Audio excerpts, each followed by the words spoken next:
Hi! Ito yung mga una kong tinitinda nung nagsisimula pa lang ako. Pandemic days yan. Tapos, nalaman ko yung dati kong classmate na teacher siya ha. Talaga nagtuturo siya. Tapos, nagulat ako na naging baker siya. From teacher, nag-switch siya sa pagiging home baker.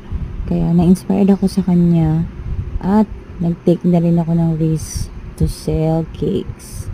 And that where RH Cake was born. Kaya maraming salamat sa inyo.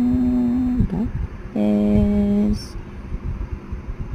Photo arts, gumagawa din po ako. And cordon bleu and chicken jardinera.